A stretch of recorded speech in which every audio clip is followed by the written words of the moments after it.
என்ன செய்வார்னா, இந்த புது தலைமுறை புது ஓட்டம் எழும்புவதற்கு முன்பாக சும்மா பேரளவில் வந்து உட்கார்ந்துட்டு நாங்களும் கிறிஸ்தவர்கள் தான், ஊழியக்காரர்கள் தான், நாங்களும் சபை பண்றோம், நான் ஊழியம் செய்யறோம்னு சொல்லி அப்படியே ஏமாற்றி கொண்ட கூட்டம் எல்லாம் இந்த வருஷத்துல கொஞ்சம் கொஞ்சமாய் கலற்றப்பட்டு போயிடுவாங்க. அவங்க நிக்க மாட்டாங்க இனிமே.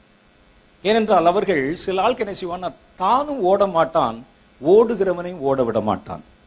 நீங்க நல்ல வசனத்துல ஒரு சம்பவம் வாசிக்க முடியும். மோசே போய் தாங்கள் சுதந்திரிக்க போகிற கானான் தேசத்தை உளவு பார்த்து வரும்படி சொன்னாரு. 2 குரூப் போனாங்க. யோசுவா காலேப் ஒரு தலைமுறையில போனாங்க, இன்னொரு குரூப் முன்னால போனாங்க. அவங்க போய் பார்த்துட்டு இருந்தாங்க. அவர்கள் வந்து மோசே தான் அனுப்புனாரு, போய் பார்த்துட்டு வாடா, அந்த ஊர் எப்படி இருக்குன்னு பார்த்துட்டு வா. அங்கிருந்து ஓடிங்க, ஐயா போச்சுங்க, மோசம் போச்சுங்க, ஆண்டவர் நம்மளை சரியான பொறியில மாட்டி வச்சுட்டாருங்க. நான் போய் அந்த ஊர்ல போய் பார்க்கிறேன், அங்கிருந்தவர்கள் எல்லாம் நம்மை மாதிரி 3 மடங்கு இருக்கிறாங்க. எங்களுடைய பார்வைக்கு நாங்கள் அவர்கள் முன்பாக வெட்டுக்கிளி மாதிரி தோன்றினோம். இந்த வெட்டுக்கிளி பார்த்திருக்கீங்கல்ல, வெட்டுக்கிளி மாதிரி நம்ம இப்படிதான் நிமிர்ந்து பார்க்க வேண்டியிருக்கு. அவன் பயங்கரமா இந்த பெரிய மல்யுத்த சாம்பியன் மாதிரி எங்கடா வந்த அப்படின்னு கேட்கிறாங்களே பார்த்து. அவன் பார்வைக்கு இல்ல, யார் பார்வைக்கு இல்ல, எங்க பார்வைக்கே நாங்க பார்த்தாலே அவன் முன்பாக நாங்கள் வெட்டுக்கிளி போல தோன்றுகிறோம் என்று சொன்னாங்க. உன் பார்வையில உன்னை யாரு பார்க்க சொன்னா?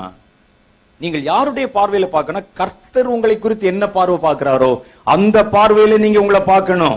இவன் சொல்றான், நாங்கள் எங்கள் பார்வைக்கு, வசனம் அப்படிதான், எங்கள் பார்வைக்கு நாங்கள் அவர்கள் முன்பாக வெட்டுக்கிளிகளை போல இருந்தோம். அப்படி கேட்டார் மோசே. சரி பாப்போ அப்படின்னு.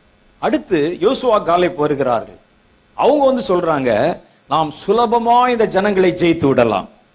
அவங்க விருத்த சேதனம் இல்லாதவர்கள், விக்கிரக ஆராதனைக்காரர்கள், சேனைகளின் கர்த்தர் நம்ம கூட இருக்கிறார், நம்ம ஜெயிச்சிடலாம் அப்படின்னு சொன்னாங்க. மோசே தான் வந்து ரிப்போர்ட் எடுத்துட்டு வர சொன்னாரு.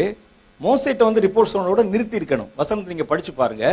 அந்த முதல்ல போன குரூப் உள்ளே போய் ஜனங்கள்ட்ட எல்லாம் இந்த செய்தியை பரவ பண்ணி ஜனங்களுடைய இருதயத்தை கலங்க பண்ணினார்கள், தத்தளிக்க பண்ணினாங்களாம். அப்படி போயிடாதீங்கப்பா, மோசே அப்படிதான் சொல்லுவாரு, ஆரோன் அப்படித்தான் சொல்லுவாரு, கடைசியில் இந்த ஆளுக்கு சண்டைக்கு வர மாட்டாங்க, மலையில போய் உட்கார்ந்துக்குருவாங்க, நம்ம தான் கடைசியில சண்டை போடணும், பாத்துக்க, அவ்வளவுதான். அவனோட பார்வையில நம்ம வெட்டுக்கிளி மாதிரி இருந்தோம். எப்படி வெட்டுக்கிளியை பிடிச்சிட்டு பசங்க வந்து வேடிக்கை காட்டி மழை எங்க பக்கம் பெய்யுது பாரு சொல்லுன்னு சொல்லி முகத்துல அதுக்கு வந்து மூக்குல பொடி போடுறாங்களோ அதே மாதிரி போட்டுருவான், ஜாக்கிரதை.